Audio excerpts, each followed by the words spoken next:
له ولا نذير له ولا وزير له، ونشهد أن سيدنا ومولانا محمدا عبده ورسوله. أما بعد فأعوذ بالله من الشيطان الرجيم. بسم الله الرحمن الرحيم. إنما المؤمنون الذين إذا ذكر الله وجلت قلوبهم وإذا تليت عليهم آياته زادتهم إيمانا وعلى ربهم يتوكلون. وقال تعالى: الذين آتيناهم الكتاب يتلونه حق تلاوته أولئك يؤمنون به. صدق الله العظيم. اللهم صل على محمد وعلى آل محمد كما صليت على إبراهيم وعلى آل إبراهيم إنك حميد مجيد. اللهم بارك على محمد وعلى آل محمد كما باركت على إبراهيم وعلى آل إبراهيم إنك حميد مجيد.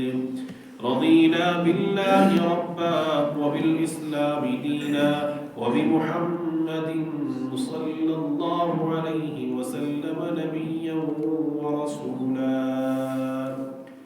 اللہ قابل تکریم بزرگان محترم اور معزز باشعور ایمانی بھائیوں اور عزیز نوجوانوں،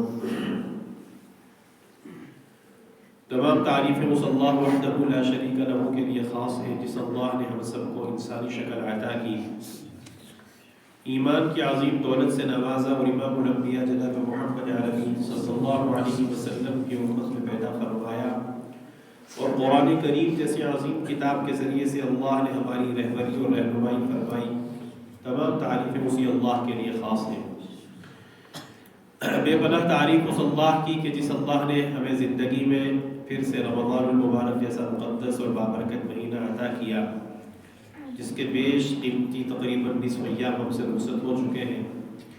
اللہ تبارک و تعالی جو دن گزر چکے ہیں، جو ناقدری ہم سے ہوئی ہے، اللہ اسے معاف فرمائے، اور جو دن باقی بچے ہیں اللہ تعالیٰ انہیں وصول کرنے کی ہم سب کو توفیق عطا فرمائے، اور زندگی میں اللہ تعالیٰ یہ سعادتیں، یہ لمحات بار بار ہم سب کو عطا فرمائے. بہت مبارک وقت میں اور بہت ہی مبارک نسبت سے ہم سب یہاں جمع ہیں. مبارک وقت ہے رمضان المبارک کا، مبارک مجلس ہے اللہ کے قرآن کی نسبت، اور پھر اللہ کے قرآن کی نسبت، اور پھر اللہ کے پاک گھر کی نسبت. ہم اپنے آپ پر اس معنی کر اللہ کا جتنا شکر ادا کریں وہ کم ہے کہ اس وقت ہم اللہ کے گھر میں ہیں، قرآن کی نسبت سے ہیں، روزے کی حالت میں ہیں. یہ اللہ کی توفیق ہے، اسے اللہ کی توفیق کہتے ہیں. توفیق. بہت سارے باہر ہوں گے، کچھ مجبوری کی وجہ سے نہیں آ سکیں گے، اور کچھ بغیر کسی عذر کے سستی اور کاہلی کی وجہ سے نہیں آئیں گے. جو سستی اور کاہلی کی وجہ سے نہیں آئیں گے تو معاملہ یہ ہے کہ اصل معاملہ اللہ کی طرف سے ہے کہ ان کو توفیق نہیں ہے. کہ توفیق اللہ کی خزانوں میں بہت بڑا خزانہ ہے. توفیق اللہ کی طرف سے نعمتوں میں ایک بہت بڑی نعمت ہے. جس کو توفیق میسر ہو پھر اس کے لیے سب چیزیں کرنا آسان ہے، یعنی سب اعمال کرنے آسان ہے. قرآن نے اسی لیے کہا نا وَمَا تَوْفِيقِي إِلَّا بِاللَّهِ. یہ توفیق تو کس کی جانب سے آتی ہے؟ اللہ کی جانب سے آتی ہے. بسا اوقات آپ نے بھی اس چیز کا مشاہدہ کیا ہوگا، 2-3-4 سگے بھائی جہاں سب کے مقدر اپنے اپنے ہوتے ہیں، وہیں پر یہ بات بھی مشاہدے سے سمجھ میں آتی ہے، سب کے اعمال بھی اپنے اپنے ہوتے ہیں، اور سب کے اعمال کرنے کا لیول بھی الگ الگ ہوتا ہے. مشاہدے کی بات ہے کہ ایک ہی ماں سے پیدا ہونے والے 3 بھائی ہیں، باپ بھی ایک ہے، ایک ہی گھر میں رہتے ہیں، اور ایک کو اللہ تعالیٰ تہجد کی توفیق دیتا ہے اور ایک فرض مشکل سے پڑھتا ہے. یہ ہے کہ نہیں؟ ایسا ہوتا ہے کہ نہیں کہ ایک کو تہجد بھی پڑھتا ہے اور ایک اس سے تو فرض بھی مشکل سے پڑھے جاتے ہیں. تو یہ کیا معاملہ ہے؟ اس کے پیچھے کیا حقیقت ہے؟ اس کے پیچھے کیا راز ہے؟ وہ راز یہی ہے کہ تہجد پڑھنے والے کے ساتھ اللہ کی توفیق شامل حال ہے، اور جو فرض بھی نہیں پڑھتا نا اس کے ساتھ اللہ کی توفیق نہیں ہے. اسی لیے اللہ کے نبی صلی اللہ علیہ وسلم اپنی دعاؤں میں جہاں اللہ کے نبی صلی اللہ علیہ وسلم نے اپنے رب سے ہر وہ چیز مانگی جس کی امت کو ضرورت تھی، ہمارے نبی ہمارے لیے اللہ سے وہ سب مانگ کر کے گئے کہ قیامت تک کے لیے اس امت کو جو چیز جس کی ضرورت ہے کسی بھی اعتبار سے وہ ہمارے نبی نے اپنے اللہ سے مانگا ہے. ہر چیز اللہ سے مانگا. بسا اوقات نا حدیث کی کتب میں جب دعاؤں کو پڑھا جاتا ہے نا تو انسان اس بات کو محسوس کرتا ہے یہ تو انسان یہ بھی ہماری چیز، یہ بھی ضرورت کی چیز ہے، اس کو بھی مانگنا چاہیے اللہ سے. لیکن آقا کریم نے اس کو بھی اللہ سے مانگا ہے. تو جو اللہ سے اللہ کے نبی نے مانگا ان میں اللہ سے ہمارے نبی نے توفیق کو بھی مانگا ہے. اللہم انی اسألک توفیق اہل الہدی، اے اللہ میں آپ سے ہدایت والوں کی اسی توفیق مانگتا ہوں کہ جو ہدایت یافتہ لوگ ہیں، جن پر آپ کا فضل خاص ہے، جن کے ساتھ آپ کا کرم ہے، جن کے اوپر آپ کی رحمت ہے، اللہ نے اے اللہ جس کو آپ نے اپنے کرم سے فضل سے اعمال کی توفیق دے رکھی ہے اور وہ کسی بھی موسم کا لحاظ کیے بغیر بس آپ کی رضا کی خاطر ہر عمل ہر وقت کرنے کے لیے تیار رہتے ہیں، اے اللہ ایسے ہدایت یافتہ لوگوں کو جو آپ توفیق دیتے ہیں نا پیارے اللہ، میں آپ سے وہ توفیق مانگتا ہوں. تو یہ توفیق اللہ سے اللہ کے نبی نے مانگی ہے. تو ہم سب بھی اللہ سے اپنی زندگیوں میں توفیق کو مانگا کریں کہ جو یہاں بیٹھا ہے وہ اللہ کی توفیق سے بیٹھا ہے. ہو سکتا ہے آپ میں سے بہت سارے اس مسجد سے کچھ دوری سے آئے ہو سکتا ہے کوئی 5 منٹ چل کر کے آیا ہو، کوئی 10 منٹ چل کر کے آیا ہو، کوئی 15 منٹ چل کر کے آیا ہو، کوئی اس سے بھی زیادہ چل کر کے آیا ہو، اور ہو سکتا ہے کوئی ایسا بھی ہو جو میری آواز بھی سن رہا ہو یا بالکل پاس میں کہیں کھڑا ہو لیکن اندر نہیں آ رہا ہے. اس کے پیچھے توفیق ہے. پڑوس کے ایک بزرگ عالم دین ہے، اللہ ان کے عمر میں برکت عطا کرے، بڑے پہنچے ہوئے عالم دین ہیں، اللہ نے بڑا کام لیا ہے ان سے، اللہ اور کام لے، ان کا سایہ ہمارے سر پر قائم رکھے. ایک مرتبہ وہ اپنے بیان میں فرما رہے تھے کہ میں جب شروع میں حرمین گیا، یعنی کافی پرانی بات، تقریباً آج سے 20-25-30 سال کے قریب پہلے، کہ جب میں حرمین شریفین گیا حج کی نیت سے، تو میرا پہلا سفر تھا. تو جو محبت کا عالم تھا، جو اشتیاق تھا، جو شوق تھا، پھر جب اللہ کے گھر کو دیکھا، پھر نبی علیہ السلام کے روضہ اطہر کو دیکھا، جو کیفیت تھی جو ہر مومن کو حاصل ہوتی ہے جانے کے بعد، تو وہاں پر اسی پڑوس کے ملک ہی ایک ڈرائیور، ان کے ساتھ ٹیکسی میں کہیں سفر کرنے کا اتفاق ہوا ہوگا ان مولانا کو. وہ کہتے ہیں میں نے ان سے کہا کہ آپ کتنے خوش نصیب ہیں کہ آپ اللہ کے اس مقدس شہر میں، جسے کعبۃ اللہ، جہاں کعبۃ اللہ ہے، روئے زمین کا سب سے زیادہ پاکیزہ اور مبارک حصہ ہے وہ مکہ مکرمہ کا وہ حصہ ہے جہاں اللہ کا گھر ہے. ان اول بیت وضع للناس للذی بمکۃ مبارکا وہدی للعالمین فیہ آیات بینات مقام ابراہیم ومن دخلہ کان آمنا، کہ جو اس میں داخل ہوا پھر اس کو امن ہی امن ہے. تو پڑوس کے عالم فرماتے ہیں میں نے ان سے کہا کہ کتنے خوش نصیب ہیں آپ کے رزق حلال کے لیے ہے، مکہ جیسے شہر میں ہے اور رزق حلال بھی کمایا جا رہا ہے، اور آپ کتنے خوش نصیب ہیں کہ آپ جب چاہتے ہو کہ حرم بیت اللہ میں، حرم نبوی ہے مکی میں داخل ہو کر کے کعبۃ اللہ کو دیکھتے بھی ہوں گے، جب چاہتے ہوں گے طواف بھی کر لیتے ہوں گے، اور یہاں نماز پڑھ کر کے 1,00,000 نمازوں کا ثواب بھی حاصل کرتے ہوں گے، جو کہ کعبۃ اللہ میں، حرم مکی میں نماز پڑھنے کا ایک نماز کا ثواب 1,00,000 نمازوں کے برابر ہے. تو مولانا کہتے ہیں اس وقت میری حیرانگی کی انتہا ہو گئی، میں پریشان شزدر رہ گیا، میری عقل ایک دم معاف ہونے لگی یہ جب اس کا جواب سنا کہ مجھے اتنے سال ہو گئے یہاں لیکن مولانا میں آج تک حرم کے اندر نہیں گیا. اسی لیے وہ کہتے ہیں نا کہ انسان ہدایت مقدر میں نہ ہو یا اللہ کی توفیق نہ ہو نا تو اب کعبہ کے سائے میں بھی چلے جائیں نا تو معاملہ برعکس ہی رہتا ہے. پھر معاملہ اگر اللہ کی طرف سے ٹھیک ہو تو پھر آپ کعبہ سے ہزاروں میل دور ہو نا تب بھی آپ ہدایت یافتہ ہیں. یہ معاملہ جو ہے نا اللہ کی طرف سے ہوتا ہے. ہدایت بڑی عجیب چیز ہے. اللہ کے خزانے کی سب سے انمول نعمت ہدایت ہے کہ جسمانی قرب جو ہے نا، جسمانی قرب یہ انسان کے لیے کوئی خاص معنی نہیں رکھتا. اصل چیز کیا ہے کہ انسان باطنی اعتبار سے اللہ سے کیا ہو، قریب. ویسے تو انسان کے اللہ تو ویسے ہر حال میں قریب ہے، لیکن انسان اندر کے اعتبار سے، اپنے باطن کے اعتبار سے انسان ہمیشہ اپنے اللہ سے کیا ہے، قریب ہے. اور یہی چیز اللہ کے نبی صلی اللہ علیہ وسلم نے اپنی ایک مثال کے ذریعے سے صحابہ کرام کو بھی سمجھائی تھی.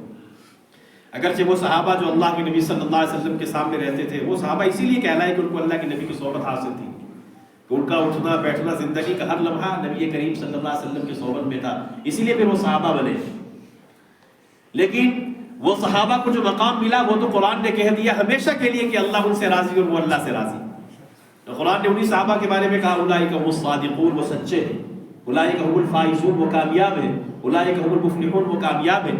تو قرآن نے صحابہ کے بارے میں یہ سب کچھ کہا ہے، اس لیے کہ وہ اللہ کے نبی کے ہم سامنے ہمیشہ اور اللہ کے صحبت یافتہ تھے، نبی علیہ السلام کی صحبت یافتہ تھے. لیکن ایک مثال ہمیں ایسی بھی ملتی ہے کہ اللہ کے نبی صلی اللہ علیہ وسلم کے سامنے حاضری تو نہیں ہوئی ہے، لیکن نبی علیہ السلام سے محبت کا وہ لیول تھا، وہ معیار تھا کہ اللہ کے نبی صلی اللہ علیہ وسلم نے حضرت عمر جیسے صحابی کو کہا کہ جب وہ آئے تو ان سے دعا کروانا. یہ اویس قرنی کی بات کر رہا ہوں میں. اویس قرنی یہ نبی علیہ السلام کے زمانے میں موجود تھے، اللہ کے نبی کے زمانے میں موجود تھے، لیکن نبی اکرم صلی اللہ علیہ وسلم کی صحبت کا شرف صرف اس وجہ سے حاصل نہ کر سکے کہ ان کی بوڑھی والدہ تھی. ان کی خدمت میں رہے اور آقا تک پیغام بھی پہنچایا کہ میں آ سکتا ہوں عمرہ اور حج کرنے کی نیت سے اور آپ کی ملاقات بھی حاصل کر سکتا ہوں، یہ شرف حاصل کر سکتا ہوں، لیکن والدہ کا مسئلہ ہے کہ وہ بوڑھی ہے، ان کی خدمت کا معاملہ ہے. تو اللہ کے نبی صلی اللہ علیہ وسلم نے ان سے یہ کہا تھا کہ تم اپنی والدہ کی خدمت کرو. تو زندگی ساری والدہ کی خدمت کرتے ہوئے گزر گئی، لیکن آقا کریم کو نہ دیکھ سکے. اللہ کے نبی علیہ السلام کے زمانے میں ہونے کے باوجود اویس قرنی نبی علیہ السلام کی زیارت نہ کر سکے. اور اللہ کے نبی علیہ السلام کا جب انتقال ہو گیا اور زیارت نہ کر سکے تو نبی اکرم صلی اللہ علیہ وسلم انتقال سے پہلے حضرت عمر کو یوں کہتے ہیں کہ عمر کہ فلاں علاقے سے ایک آدمی آئے گا، وہ سارا حلیہ، ساری نشانی، ساری علامتیں بیان کی. اللہ کے نبی علیہ السلام نے قبیلے کا نام بتایا کہ اس قبیلے کا فلاں آدمی آئے گا، میرے بعد آئے گا، تو جب وہ آئے تو تم اس سے دعا کروانا. یہ کس کو کہا جا رہا ہے؟ صحابی کو کہا جا رہا ہے. حالانکہ صحابی کا مقام انبیاء کے بعد تو سلسلے وار طریقے سے صحابہ کا مقام ہے، اور حضرت عمر کا مقام تو دوسرے نمبر پر ہے. ہمارے ایمان عقیدہ یہ ہے اہل سنت والجماعت کا کہ بعد از انبیاء اس روح زمین پر سب سے افضل ترین ہستی سیدنا ابوبکر صدیق رضی اللہ عنہ، اس کے بعد حضرت عمر رضی اللہ تعالیٰ عنہ کا نمبر ہے. تو ان حضرت عمر سے اللہ کے نبی علیہ السلام نے فرمایا کہ جب اویس قرنی آئیں گے ان سے دعا کروا دیں. اب دیکھیے ملاقات نہیں ہوئی ہے، زیارت کا شرف حاصل نہیں ہوا ہے، صحابیت کا شرف حاصل نہیں ہوا ہے، لیکن اللہ کے نبی صلی اللہ علیہ وسلم سے باطنی قرب اتنا تھا کہ آقا فرماتے حضرت عمر سے کہ جب وہ آئیں گے تو ان سے دعا کرو. کہ اللہ کے نبی صلی اللہ علیہ وسلم کے نزدیک اویس قرنی کا یہ مقام تھا. تو حضرت عمر رضی اللہ تعالیٰ عنہ نے جب اپنے زمانے میں آئے تو ان سے دعا کروائی ہے. اور یہ دعا پر ایک بات یاد آئے گئی، ہمارے معاشرے میں دعا کے تعلق سے عجیب عجیب فلسفے ہیں ہمارے یہاں، عجیب عجیب فلسفے ہیں ہمارے یہاں دعا کے تعلق سے. وہ کیا ہے؟ بہت سے لوگ کہتے ہیں کہ بھئی آپ دعا کرنا ہمارے لیے سامنے سے کہا جائے، آپ خود کریں دعا اپنے لیے، جی اللہ ہماری کہاں سنتا ہے. بہت سے لوگ اس طرح کہتے ہیں، اگرچہ وہ کہتے ہیں کچھ کثر نفسی کے عالم میں کہتے ہیں، کچھ عاجزی سے کہتے ہیں، کچھ بھولے پن میں کہتے ہیں، لیکن یہ جملہ کہنا ہی نہیں چاہیے. اللہ ہماری کہاں سنتا ہے؟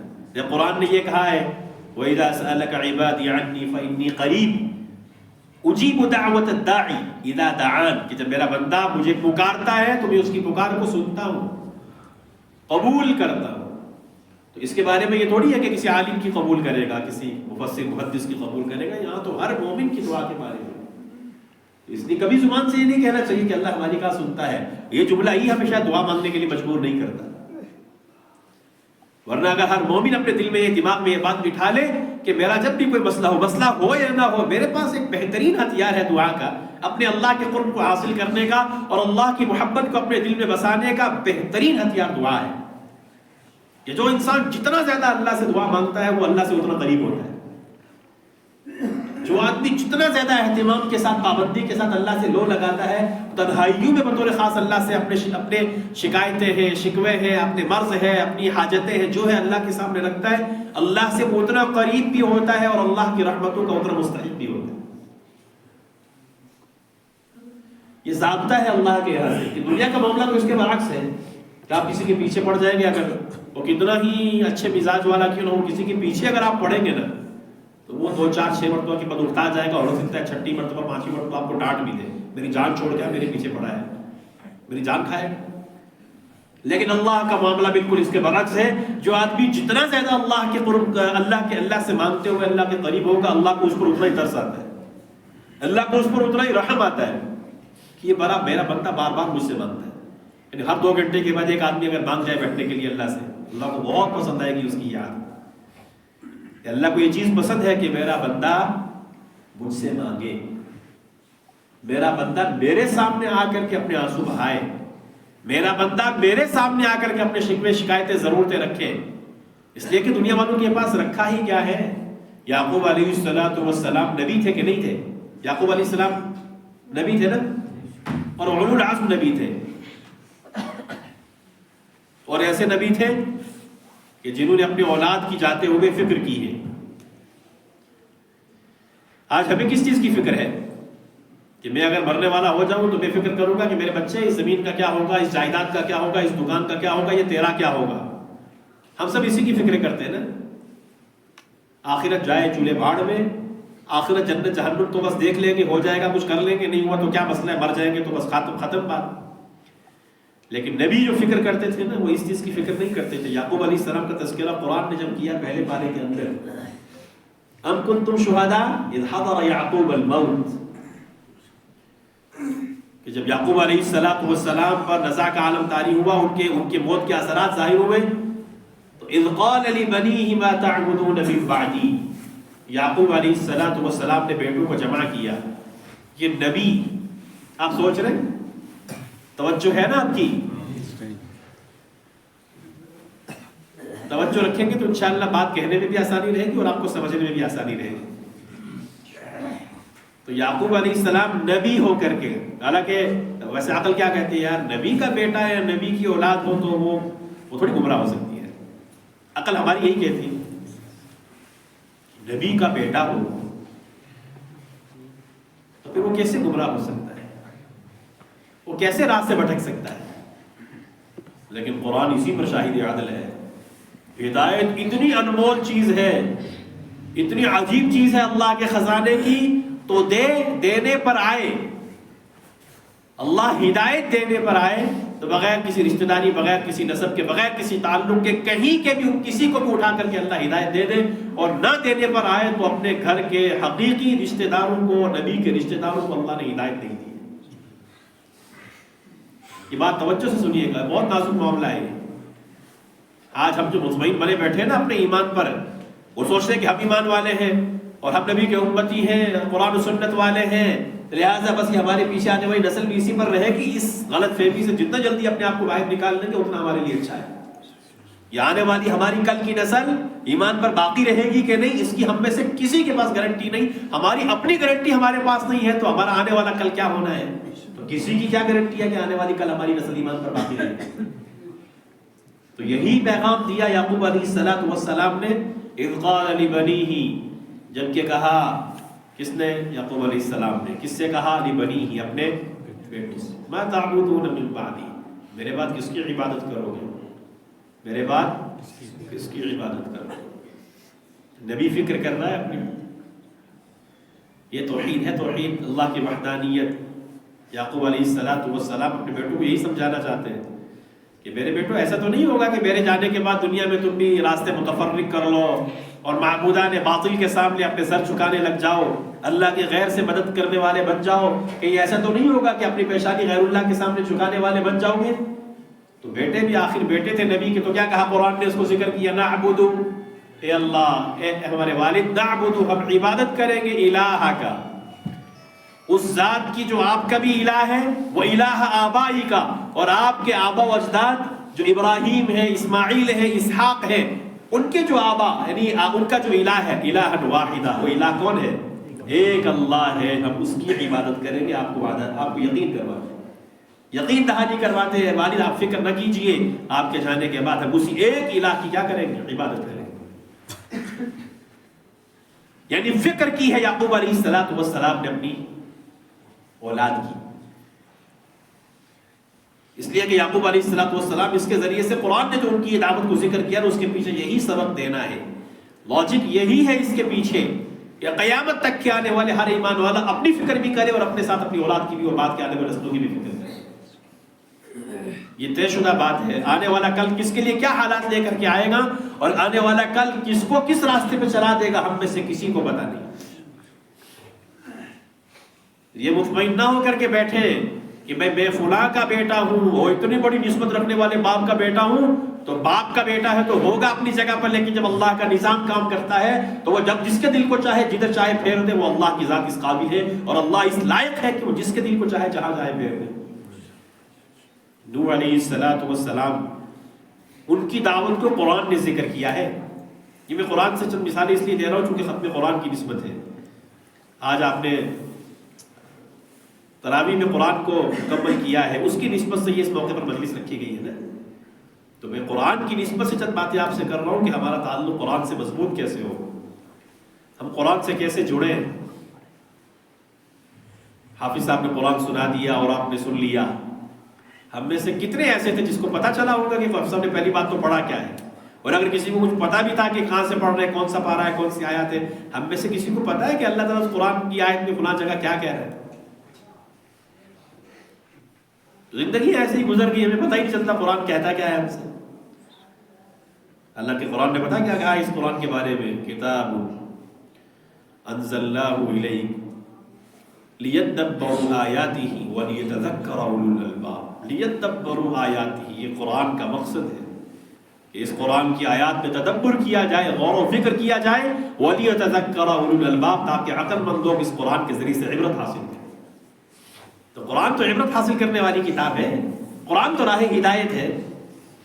اور پھر قرآن کے مضامین کیا ہیں یہی کسی کو سمجھ میں نہ آئے تو پھر قرآن سننے سے اس کو مزہ ہی کیا آئے گا. اسی لیے تو قرآن سننے کا مزہ نہیں آتا، اسی لیے تو کہا جاتا ہے جلدی جلدی پڑھو، آپ سب جلدی جلدی کرو، جا کے نمکین چائے پیئیں گے.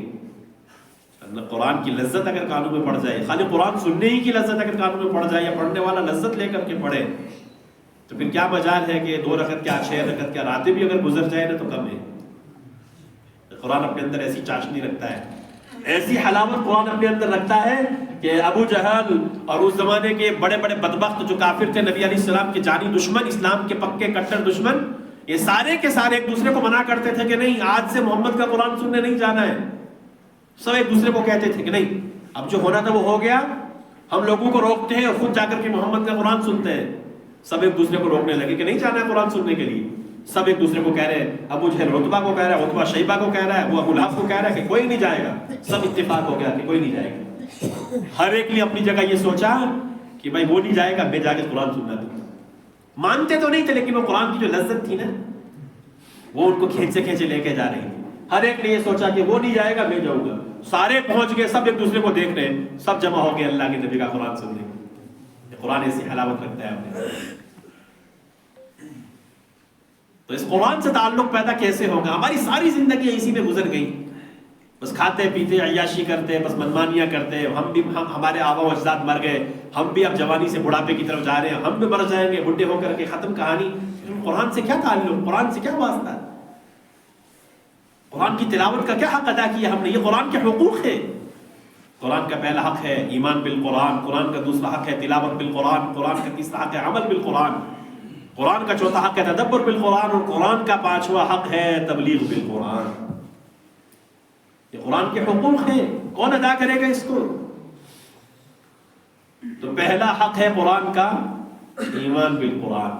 یا ایھا الذین آمنوا آمنوا باللہ ورسولہ والکتاب الذی نزل علی رسولہ.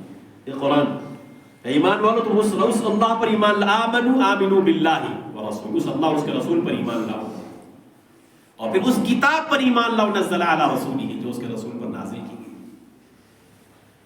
یعنی اس اعتبار سے کہ ہمارا اس بات پر یقین اور ایمان ہو کہ ایک مومن کی زندگی کی سب سے سچی پکی کتاب اور قیامت تک کے لیے اتھینٹک اور مضبوط کتاب جس کو کوئی بھی چیلنج نہیں کر سکتا، قیامت تک کے لیے کوئی بھی چیلنج نہیں کر سکتا، اس کے ذرہ بر زبر زیر پیش کو کوئی ہلا نہیں سکتا، اس کتاب پر کامل مضبوط ایمان لاؤ، اس کے حروف پر بھی ایمان لاؤ، اس کی معانی پر بھی ایمان لاؤ کہ یہی کتاب راہ ہدایت ہے۔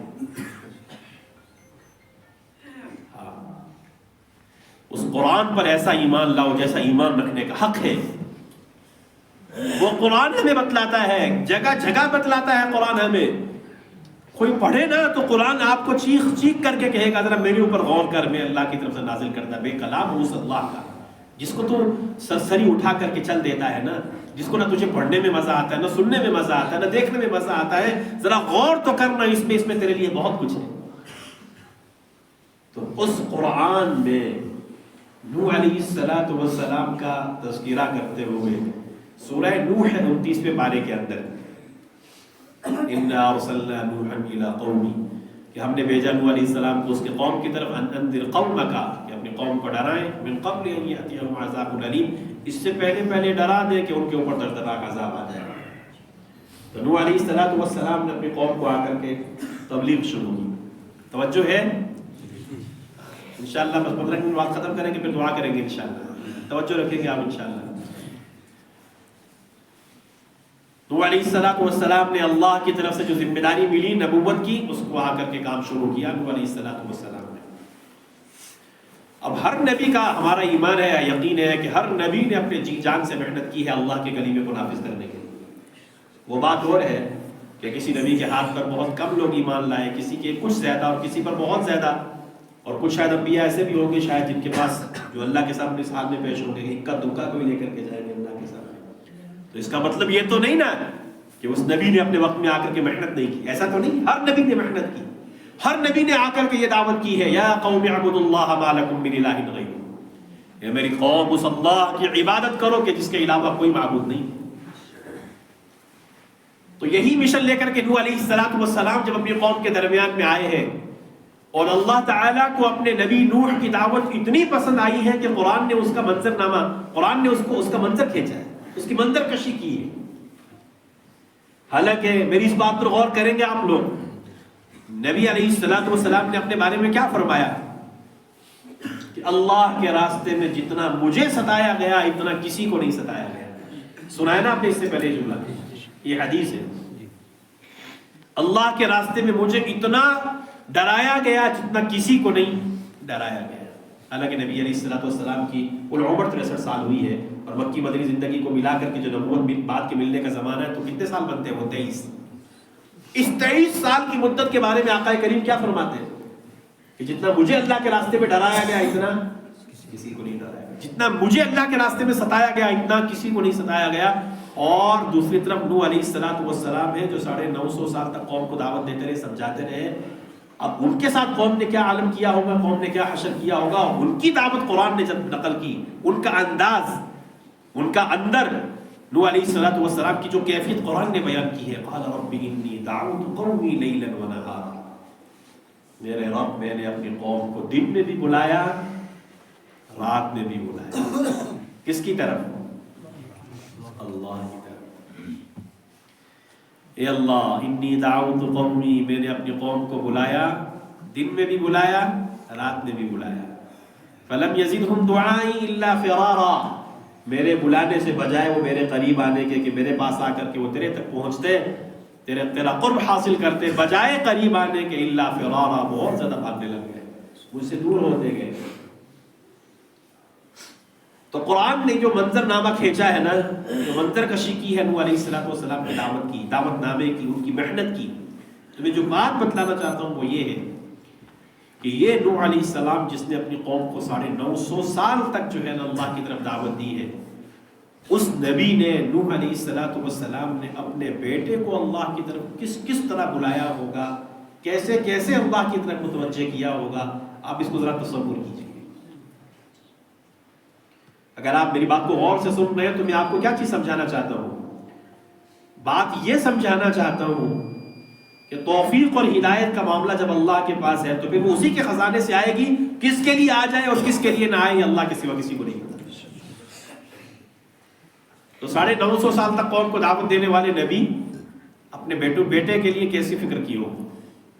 بیٹا گھر میں رہتا تھا، ساتھ میں رہتا تھا، کس طرح سمجھایا ہوگا بیٹے کو؟ پتہ نہیں ٹھوڑی میں ہاتھ بھی ڈالا ہوگا، سر پر ہاتھ پھیر کر کے سمجھایا ہوگا، گود میں بٹھا کر کے سمجھایا ہوگا، شفقت اور پیار کے سارے حدیں پار کر کے اپنے بیٹے کو سمجھایا ہوگا. لیکن وہی بیٹا قرآن نے 12ویں پارے میں اس کا تذکرہ کیا ہے.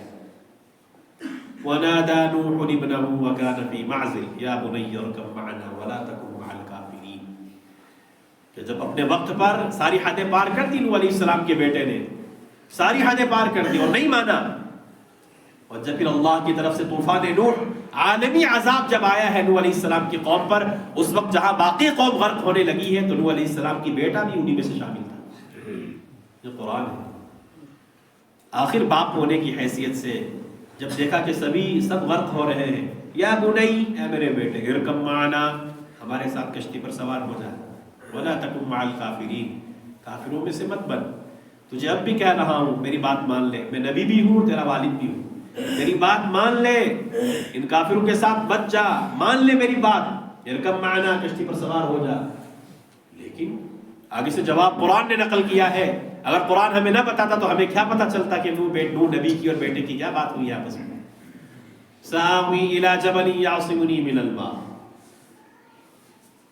کیا کہتا ہے آگے سے؟ بیٹا یوں کہتا ہے سآوی الی جبل، کہ میرے والد، کہ جس پانی سے تم مجھے ڈراتے ہو نا کہ وہ پانی آ رہا ہے اور تم سب غرق ہو جاؤ گے، سآوی الی جبل، میں ایک پہاڑ پر چڑھ کر کے، یعصمنی من الماء، پہاڑ پر چڑھوں گا اور پانی سے اپنے آپ کو بچا لوں گا. نوح علیہ السلام نے جو آگے کہا، قرآن نے اس کو ذکر کیا، لا عاصم اليوم من امر اللہ الا من رحم، کہ آج کے دن کوئی نہیں بچے گا، وہی بچے گا جس پہ اللہ رحم کرے گا. تو پہاڑ پر چڑھ یا کہیں پر بھی چڑھ، کوئی نہیں بچے گا، وہی بچے گا جسے اللہ بچائے گا. وحال بینہم الموج، قرآن ہے یہ وحال بینہم الموج، کہ باپ اور بیٹے کی اسی گفتگو کے درمیان ایک موج، پانی کا ایک ریلا بیچ میں آتا ہے. فکان من المغرقین، اور نوح علیہ السلام کے دیکھتے ہی دیکھتے بیٹا آنکھوں کے سامنے غرق ہو جاتا.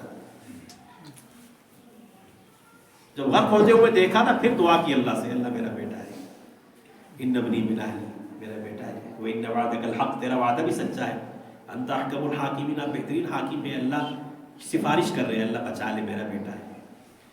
لیکن اللہ کا آگے سے جواب دیکھیے جس کو قرآن نے نقل کیا، یا نوح انہ لیس من اہلک، اے نوح یہ تیرے گھر والوں میں سے نہیں ہے. حالانکہ سکا بیٹا ہے، حقیقی بیٹا ہے، قرآن نے کہا انہ لیس من اہلک، تیرے گھر والوں میں سے نہیں ہے. انہ عمل غیر صالح، اس لیے کہ اس کا عمل ٹھیک نہیں. اب سوچئے ذرا کہ نبی کا بیٹا ہے، نوح کا بیٹا ہے، اور اتنی منت سماجت کی جا رہی ہے نبی کی طرف سے اپنے اللہ کی، اے اللہ کسی ذریعے سے میرے بیٹے کو ہدایت دے دیجئے اور میرے بیٹے کو راہ راست پر لے آئیے، میرے بیٹے کو اس عذاب سے بچا لیجئے. لیکن ہوتا کیا ہے، ان سارے منظرنامے میں نوح علیہ السلام کا بیٹا باپ کے سامنے غرق ہوتا ہے. یہ سبق دیا جاتا ہے اس قرآن کے ذریعے سے قیامت تک کے آنے والے لوگوں کو کہ ہدایت آئے گی تو اللہ کے خزانے سے آئے گی. اگر ملے گی ہدایت تو ہو سکتا ہے کہ بلال حبشی کو مل گئی ہدایت، اللہ کے خزانے سے آئی اور مل گئی ہدایت آیت حبشہ سے، لیکن مل گئی ہدایت اس لیے کہ اللہ ہدایت دینے پر قادر ہے. اور نہیں دینے پر آیا ہدایت تو نبی کے چاہنے پر نبی نے اپنے نبی کے، اللہ نے نبی کے بیٹے کو بھی ہدایت نہیں دی. سوچئے ذرا اس کے پیچھے کتنا بڑا پیغام اور سبق ہے. تو ہم سب کیوں مطمئن رہتے ہیں اپنے آپ پر کہ میں جب مسلمان ہوں، میں ایمان والا ہوں، تو ہم سب کیسے مطمئن ہو سکتے ہیں اس بات پر کہ ہم جیسے کیسے بھی ہیں، ہم آنے والی نسل کے لیے کہ ہمارے آنے والا کل ہماری نسل کے لیے محفوظ ہوگا، ہم کیوں مطمئن ہو کر کے بیٹھتے ہیں؟ ابھی تو فتنوں نے آنا باقی ہے، ابھی تو فتنوں کی معمولی جھلک ہمارے سامنے ہے کہ ہم دیکھتے ہیں آئے روز ایسے واقعات سامنے آتے ہیں، جی فلاں فتنے کا شکار ہو گیا، فلاں فتنے کا شکار ہو گیا. آج کل نا ایک بڑا ٹرینڈ چلتا ہے نا تراویح کے بارے میں. نا اب پہلے آج سے 5-7 سال پہلے ایک ہی قوم کے لوگ تھے، وہ یوں کہا کرتے ان کے نزدیک تراویح کوئی نماز ہی نہیں ہے. اہل سنت والجماعت سے نہیں ہے وہ لوگ، اہل سنت والجماعت میں کوئی بھی ایسا نہیں ہے جس کے نزدیک نماز تراویح نماز نہیں ہے. اہل سنت والجماعت کے علاوہ ایک فرقہ ایسا ہے جن کے نزدیک نماز تراویح کوئی نماز ہے ہی نہیں. ٹھیک ہے، ان کا مسلک انہیں مبارک. لیکن اب اہل سنت والجماعت کے ہمارے بہت سارے نوجوان بھی دھڑلے سے کہتے ہیں جی تراویح کی کوئی نماز نہیں ہے. سوشل میڈیا کا دور ہے، سن لیا کسی سے تراویح کی نماز نہیں ہے تو بس کہہ رہے تراویح کی نماز نہیں ہے، حالانکہ کبھی غور تو کریں نا اس بات پر، جس نماز تراویح کو شروع کرنے کے لیے سیدنا حضرت عمر فاروق رضی اللہ تعالیٰ عنہ نے جس کام کو شروع کیا ہو، کیا وہ آج تک اس پر اجماع رہا اور لوگ اس نماز کو پڑھتے رہے؟ وہ سب بے وقوف جاہل تھے، وہ سب غلط کرتے رہے، اور آج ہم سوشل میڈیا کے دور میں، فتنے کے دور میں یوں کہتے ہوئے نظر آتے ہیں نہیں جی نہ پڑھی تراویح تو کیا ہے، تراویح کوئی نماز ہی نہیں ہے جی، مولوی نے ہمیں اندھیرے میں رکھا ہے۔ جس کام کو حضرت عمر نے شروع کیا ہے، اہل سنت والجماعت کا عقیدہ ہے، یاد رکھیے علیکم بسنتی وسنت الخلفاء الراشدین المہدیین، نبی علیہ السلام یہ فرما کر کے کہ جس طرح میرا طریقہ تمہارے لیے لازم اور ضروری ہے، اسی طریقے سے میرے بعد میرے خلفاء راشدین جو چیز کریں گے اس طریقے کو بھی اپنے لیے لازم اور ضروری سمجھنا، مضبوطی سے پکڑ کے رہنا۔ عمر نے 20 تراویح کا عمل شروع کیا اور امت کا اس پر اجماع رہا، صدیاں بیت گئی، امت 20 رکعت تراویح پڑھتی رہی اور شوق سے پڑھتی رہی، لیکن افسوس اس بات پر آج امت کے نوجوان یوں کہتے ہوئے نظر آتے تراویح کوئی نماز ہی نہیں۔ یہ فتنوں کی ایک شکل بتا رہا ہوں آپ کو، یہ اسی طرح فتنے آتے ہیں اور انسان کے ایمان کو کمزور کرتے ہیں۔ پھر ایک وقت ایسا بھی آئے گا نا، ہمارے سامنے سوشل میڈیا کے اس دور میں ہم یوں کہیں گے، کیا کہیں گے، ایسا وقت بھی آ جائے گا اور آ سکتا ہے جیسے ہمارے حالات چل رہے ہیں، اگر اپنی فکر نہ کی نا تو شاید کل ہم یہ کہتے ہوئے، ہماری نسل کل یہ کہتے ہوئے نظر آئے نماز نہ پڑھی تو کیا ہے، کوئی مسئلہ نہیں، یعنی فرض نماز کے بارے میں بھی جملے کہے جا سکتے ہیں۔ فتنوں کے زمانے میں سب کچھ ممکن ہے، ان فتنوں کا سد باب کیا ہے ہمارے پاس؟ اللہ نے جو ایمان کی دولت دی ہے، اس ایمان کو بچانے کا کیا ہے راہ عمل ہمارے پاس؟ راہ عمل سب سے بڑا راہ عمل ہمارے پاس اللہ کی کتاب یعنی قرآن کریم۔ اس کتاب کو اپنا امام بنائیں گے تو انشاءاللہ زندگی ساری انشاءاللہ راہ راست پر رہیں گے، اور اگر اس قرآن سے اپنے آپ کو پیچھے کیا اور قرآن کو اپنا امام نہ بنایا اور پھر خواہشات نفسانیہ کے پیچھے چلے یا سوشل میڈیا کے مفکرین کے پیچھے اپنے آپ کو لگایا، جو آئے روز منہ کھول کر کے کبھی کچھ کہیں سے کہتا ہوا نظر آتا ہے، کبھی کوئی کچھ کہیں سے کہتا ہوا نظر آتا ہے، اور پھر اس پر جو ہے نا امت پہلے سے ہی مسائل کا شکار ہے، اور لبرلزم کے نام پر امت کو آزاد خیالی کے نام پر، یہ سب کچھ آزاد خیالی کے نام پر کروایا جاتا ہے کہ مولوی امت پر مشقت ڈالتے ہیں۔ بھائی کس بات کی مشقت ہے؟ تم امت پہلے سے یہ اعمال سے دور ہے اور تم ایسی باتیں کر کے امت کو کس طرف لے کر کے جانا چاہتے ہو؟ خدا کے لیے ذرا سوچو تو صحیح۔ اس لیے میری اپنے آپ سے بہت ہی عاجزانہ درخواست کرتا ہوں اللہ کے واسطے، اہل اللہ علماء اور ایسے علماء جو راسخ فی العلم ہو، جو صحیح عقائد کے حامل ہو، ان سے اپنے آپ کو وابستہ کیجیے اور قرآن کو اپنا امام بنائیے۔ اور جو چیز صحابہ کرام کے دور میں تھی، جس کا صحابہ کرام کے یہاں چلن تھا، آج ہم میں سے کوئی بدبخت اٹھ کر کے کھڑا ہو کر کے کہے کہ نہیں اب اس پہ عمل کرنے کی کیا ضرورت ہے، تو وہ اس زمین کا سب سے بڑا بدنصیب انسان ہے، اور اس کو ماننے والا بھی سب سے بڑا بدنصیب انسان ہے۔ جن کو وہ ہستیاں نظر نہ آئیں، ان کے بعد تابعین نظر نہ آئیں، تبع تابعین نظر نہ آئیں، اور آج کل کے لوگ ان کو اپنا امام مان کر کے ان کی اقتدا کرتے ہوئے ان سب پر شتم کریں، اس زمانے کا سب سے بدنصیب انسان ہے۔ اس لیے اپنی فکر کرنے کی ضرورت ہے، اپنے آپ کو چوکنا کرنے کی ضرورت ہے، قرآن اور اللہ کے نبی کے فرمان سے اپنے آپ کو جوڑنے کی ضرورت ہے، جو آپ کی اس طرح رہبری کرے، اور وہ جو صحابہ کر کے گئے، جس پر امت کا اجماع ہے، اس پر جو آپ کو چلایا تو اس کے پیچھے چلیے۔ ورنہ اگر آپ سوشل میڈیا کے اس دور میں، اگر آپ کو سوشل میڈیا جہاں آپ کو کچھ لگا، جیسے میں پہلے بھی شاید میں نے یہی بات یہ کہی تھی، آپ گوگل سرچ کرتے ہیں نا، گوگل سرچ کبھی بھی کوئی چیز ضرورت پڑتی ہے تو فوراً گوگل سرچ کرتے ہیں، کرنے میں کوئی دقت قباحت نہیں ہے، کرنا چاہیے، لیکن اپنی عقل کا بھی استعمال کرنا چاہیے۔ کہیں ایسا نہ ہو گوگل آپ کو کچھ اور دکھا رہا ہو اور آپ مطمئن ہو کر کے بیٹھے ہو نہیں تو میں تو گوگل سے دیکھ رہا ہوں۔ آپ ایک ہی چیز گوگل پر لکھیں گے، آپ کو 10-15 آپشن جب سامنے آئیں گے، ان میں سے کچھ لازماً ایسے ہوتے ہیں جو ان فرقہ باطلہ کے ہوتے ہیں، جن کا کتاب و سنت سے کوئی دور دور تک کا تعلق نہیں ہوتا۔ میں آپ کو صراحتاً کہہ دوں، کئی ساری ویب سائٹ ایسی ہیں جو اس وقت بہت منظم طریقے سے کام کر رہی ہیں، جو قادیانیوں کی ہیں، اور وہی مواد آپ کے سامنے پیش کریں گے جو ہم سے ملتا جلتا ہوگا، لیکن کوئی ایک پوائنٹ ایسا بیچ میں ہوگا جو ہمارے ایمان کے لیے زہر قاتل ہو۔ ہم اس کو پڑھیں گے، اوکے بالکل ٹھیک لکھا ہے جی، اس میں کوئی ایک پوائنٹ ایسا ہوگا جو ہماری سمجھ اسے قبول نہیں کرے گی علم نہ ہونے کی وجہ سے، اور ہم اس کو پڑھ کر کے گمراہ ہو جائیں، یا ہمارا اپنا عمل ہم خراب کر لیں۔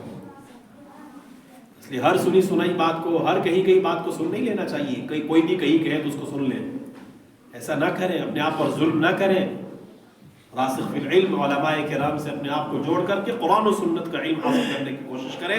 اور قرآن کو اپنا امام بنائیں تو دیکھیے گا زندگی کتنی پرسکون ہوتی ہے. ہم اس کو اپنا امام بنائیں گے تو اللہ ہماری نسلوں کی حفاظت کرے گا. اللہ ہماری نسلوں کی حفاظت فرمائے گا. جس طرح قرآن نے یعقوب علیہ السلام کا ذکر کیا نا, انہوں نے اپنی اولاد کی فکر کی, تو ہم بھی فکر کریں گے. اللہ تعالیٰ ہماری فکروں کی لاج رکھتے ہوئے ہماری ایمان کی, ہماری نسلوں کی, آنے والے کل کی حفاظت کرے گا. اس لیے رمضان المبارک کی ایام میں جو دن غفلت میں گزر گئے نا, اب کیا کر سکتے ہیں؟ کچھ نہیں کر سکتے سوائے پچھتاوے کے, ہے نا. اب سوچئے نا ذرا, 15 دن رمضان کے گزرے نا, تو ذرا اپنے آپ سے پوچھئے, آنکھیں بند کر کے اپنے آپ سے پوچھئے, یہ رمضان کے 15 دن اب میری زندگی میں کبھی واپس نہیں آئے گے. میں نے جو کما لیا وہ جمع کر لیا, جو میں نے ان ایام کو نقصان کر لیا لہو و لعب میں, یا اللہ نہ کرے اگر کسی نے گناہ میں گزارا. ایک ہے لہو و لعب میں, غفلت میں گزار دینا, اور ایک اس سے آگے کا مرحلہ ہے گناہوں میں گزار دینا.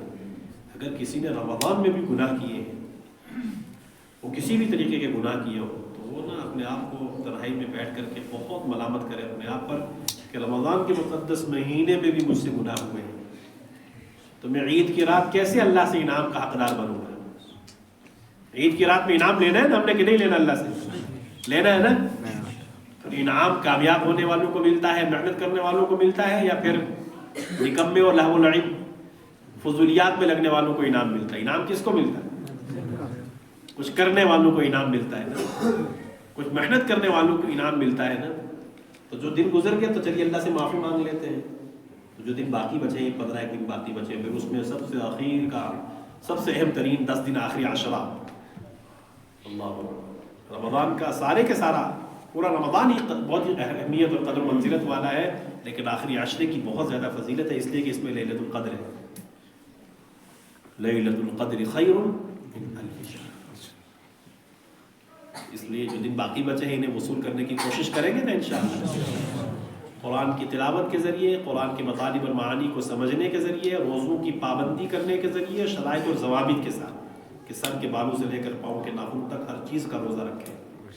زیادہ وقت گھر میں گزاریں, جو گھر کے کام کاج ہے وہ نپٹائیں, دکان پر جائیں, اپنے نوکری ہے تو وہ کریں, باقی وقت گھر میں گزاریں. اور رات کو اللہ کے سامنے اٹھ کر کے روئیں, تہجد میں سحری سے پہلے.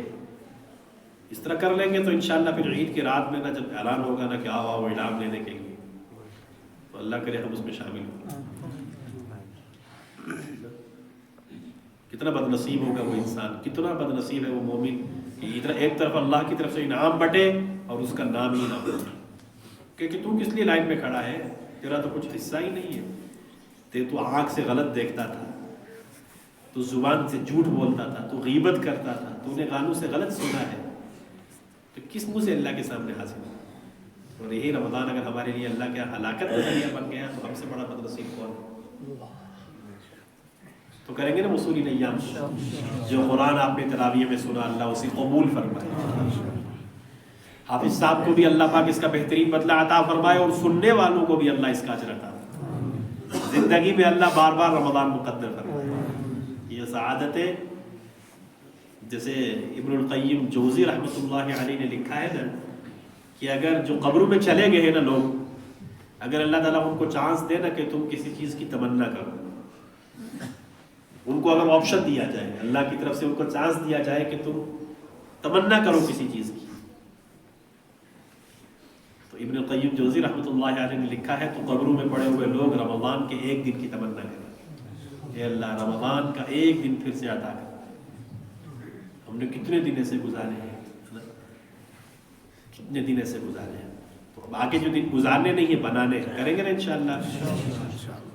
جن کو توفیق ہو وہ اعتکاف کی نیت کریں. اعتکاف کرنے والا سب سے خوش نصیب انسان رمضان میں ہوا ہے جو اعتکاف کر لے, بطور خاص آخری عشرے کا. اس لیے کہ جس نے آخری عشرے کا اعتکاف کیا, اور اعتکاف کرنے والے کے بارے میں لکھا جاتا ہے نا کہ اعتکاف کرنے والا اگر مسجد میں سوئے بھی نہ تب بھی اس کا سونا بھی عبادت ہے. تو اعتکاف کرنے والے کو جو اللہ کے در پہ آ کے پڑ گیا اس کو شب قدر ملنی ہی ملنی. جب شب قدر مل گئی, سوچیے ذرا 83,000 برس بنتے غالباً کچھ ایسا کچھ ہے اس کا حساب, کتنی بڑی کمائی ہے.